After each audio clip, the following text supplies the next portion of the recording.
చెప్పాను లేదు చెప్పి ఈ సీక్వెన్స్ చెప్పాను లేదు. ఆయన జైలు నుంచి రాగానే నేను ఎమ్మెల్సీ ఫోన్ చేశాడు, అన్న అర్జెంట్ దగ్గర కలవాలన్నాడు మన ముఖ్యమంత్రి గారు. రండి అన్నాడు. రండి అంటే మా ఇంటికి వచ్చాడు. నేను బిజీ, నాకు ఇక్కడ బేగంపేటలో ఆఫీస్ ఉంది. మార్నింగ్ 10కి వస్తే 1 o'clock వరకు టీలు కాఫీలు అన్ని ఇచ్చి పాపం ఆయన అడిగిన ఇన్ఫర్మేషన్ అంతా ఇచ్చారు. ఎందుకు మీకు శత్రుత్వం కేసీఆర్? ఎందుకంటే ఆయనకు శత్రుత్వం. ఆయన తీసుకెళ్లి జైల్లో పారేశాడు. ఆయనకు బగబగ మండుతున్నాడు. వస్తే మొత్తం ఇక బాబు నాకైతే ఈ కారణాల వల్ల ఆయన నచ్చలేదు, రాసుకున్నాడు, పోయాడు. ఆయనకు సరిపోలేదు డాటా.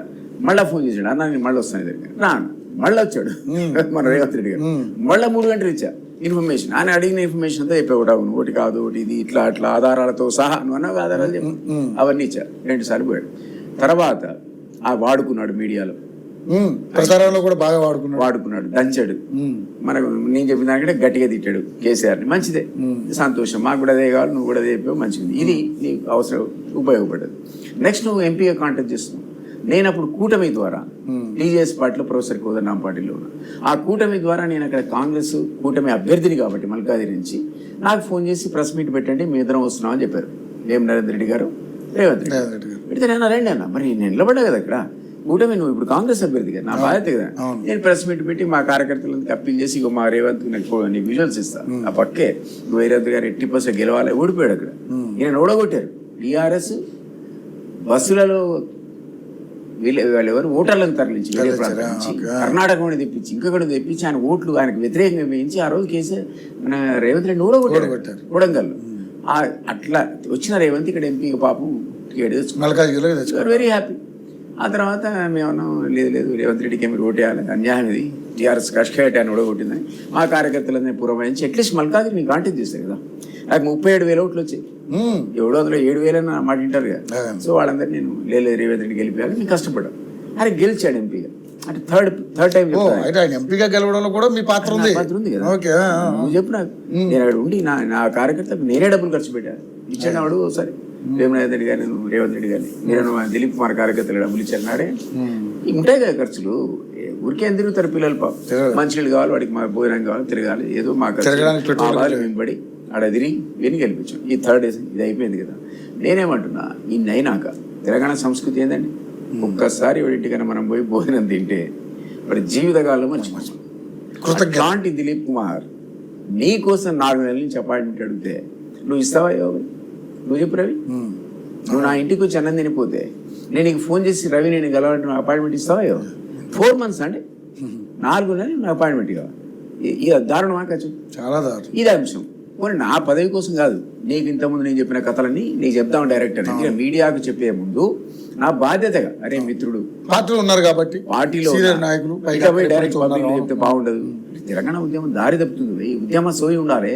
60 మంది నీ కార్యకర్తలకు ఇచ్చుకున్నా, నీ అనుచరులకు ఇచ్చుకున్నా, పార్టీ వాళ్ళకి ఇచ్చుకున్నా సరే, తెలంగాణ దుర్వులకు ఇచ్చుకున్నా 40 మంది కనీసం తెలంగాణ ఉద్యమాన్ని సోయి వాడికి అవినీతి అరికట్టు ముందు. ఈ అవినీతితోనే కదా వాడు దిగిపోయాడు. అరే రామచంద్ర అని ఏంటి అసలు? అది ఏ యూట్యూబ్ ఛానల్ అయితే తన అధికారంలో తీసుకోవడానికి దోహదపడ్డాయో వాడిని బట్టలు కూడా తీసుకొడతాడట అంటాడండి. నేనంటున్నా తప్పది. నువ్వు కుటుంబం పేరు చెప్పినా, నాకు ఇప్పుడు యూట్యూబ్ ఛానల్ ఉందండి, నేను కూడా యూట్యూబర్నే, రేపు నన్ను రెస్ట్ చేస్తానో నాకు తెలియదు. నేనేం చెప్తున్నా అంటే, ఆ యూట్యూబ్ ఛానల్ నీ కుటుంబం గురించి మాట్లాడినా, నీ పిల్లల గురించి మాట్లాడినా తప్పది. అది కట్టడి అందరినీ కట్టగట్టి నువ్వు బట్టలు కూడా తీసి కొడతా, జైల్లో పెడతా అనొచ్చా ముఖ్యమంత్రి? నేనంటున్నా ఇవన్నీ అనుకురా బాబు అని చెప్దాం అనుకున్నాను. నువ్వు ముఖ్యమంత్రి అయిపోయినావు. ఇదివరకు గతంలో ఏ తిట్లతో అయితే నువ్వు ఫేమస్ అయినావు, ఇప్పుడు పనికిరావు, మాట్లాడకూడదు. నువ్వు మాట్లాడకూడదు. నీ పక్కోడు మాట్లాడాలా? నువ్వు చెప్పాలి, శ్రీధర్ బాబు ఉతుకువాడు అన్నా, వెంకటరెడ్డి లేచి ఉతుకువాడు అన్న. జగన్మోహన్ రెడ్డి గారు ఎట్లయితే వాడుకున్నా అట్లా వాడుకోవాలి. నువ్వు తిడతావేందుకు అసలు? నువ్వు లేచి తిడతావేంది అసలు? అసలు చెప్పాలి కదా. ఇప్పుడు మీరే అంటున్నారు వీళ్ళెవరు సహకరించే పరిస్థితులు లేరని. నేను చెప్తున్నా, నువ్వు కట్టడి చేసుకోదా ముఖ్యమంత్రి? నువ్వు గుడామేశ్వరి కదా, నువ్వు గుంపు మేస్త్రి కదా. నువ్వు ఎనుకున్న కార్యకర్తలు కానీ ఆడవాడు లేబర్ కానీ పని చేయకపోతే బెత్తం అనుకుని ఉతకాలి. బ్యాటోడు కాదు, బట్టలు తీసి కొట్టాల్సింది. ఎవడు డబ్బులు వసూలు చేస్తున్నాడో, అవినీతి చేస్తున్నాడో ఆ మంత్రిని కొట్టు ఫస్ట్.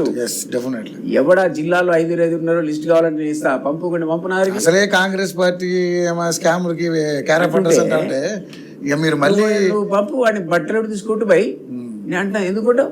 తెలంగాణ ఉద్యమ ఆకాంక్ష అది, ఒక పారదర్శక తెలంగాణ, నీతి నిజాయితీలకు కట్టుబడిన తెలంగాణ అనుకోరుకున్నాం. మాలాంటి ఉద్యమకారం మాకేముంది? నువ్వు ఇచ్చే పదవి ఇచ్చేవాడికి ఇవ్వకుంటే వీ డోంట్ కేర్. ఆల్రెడీ అనుభవించి ఉన్నవాళ్ళే.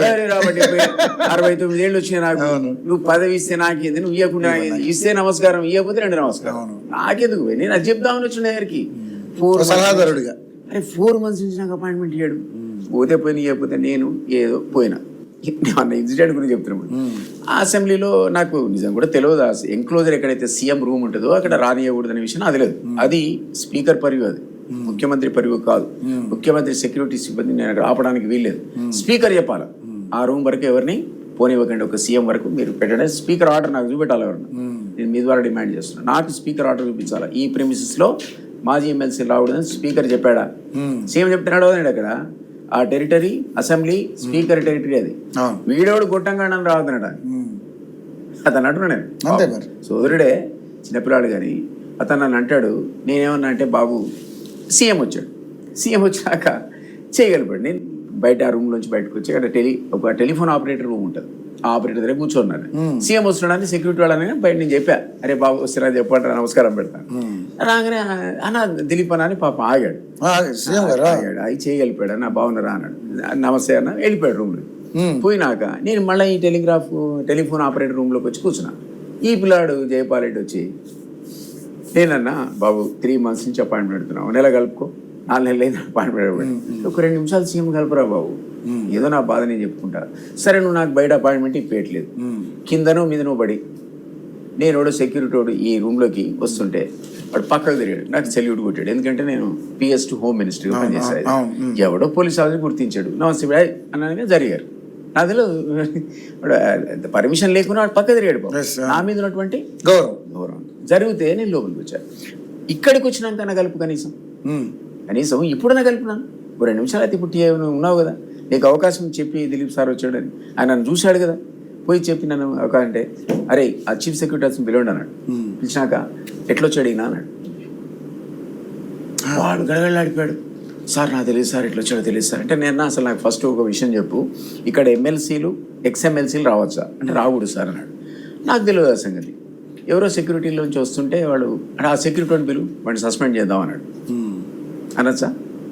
ఈ సెక్యూరిటీ వాడు గడగడలాడిపోతున్నాడు. నేను నువ్వేం కంగారు పడకు, మీ వాడు నన్ను ఎమ్మెల్యే అనుకుని ఉంటారు.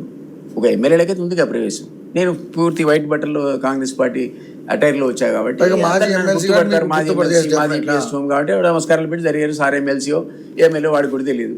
ఆ కారణంతో వచ్చి ఉండొచ్చు, నువ్వేం కంగారు పడకంటే. నేను వీడన్నాడు, నేను నీకు షోకాజ్ నోటీస్ ఇస్తాను అన్నాడు. ఎవరికి? ఈ చీఫ్ సెక్యూరిటీ ఆఫీసర్ ఎవరైతే బాధ్యత ఉందో ఆ సెక్యూరిటీ అతనికి షోకాజ్ నోటీస్ ఇస్తాడు వీడు. నేనన్నా నువ్వు షోకాజ్ నోటీస్ ఇప్పుడు ఇవ్వు, నేను బయట పోయి మీడియా సెంటర్లో ప్రెస్ మీట్ పెట్టి కాంగ్రెస్కి రాజీనామా చేస్తున్నా అని చెప్తా.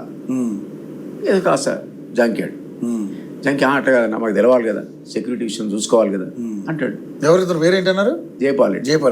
ఈ తర్వాత అనుకున్నా ఎవరు ఇతనంటే, ఇతనట ట్రాన్స్పోర్ట్ డిపార్ట్మెంట్లో ఉన్నటువంటి డెప్యుటేషన్ మీద ఉన్న పోలీస్ కానిస్టేబుల్ అట, అంతకుముందు హోమ్ గార్డ్ అట.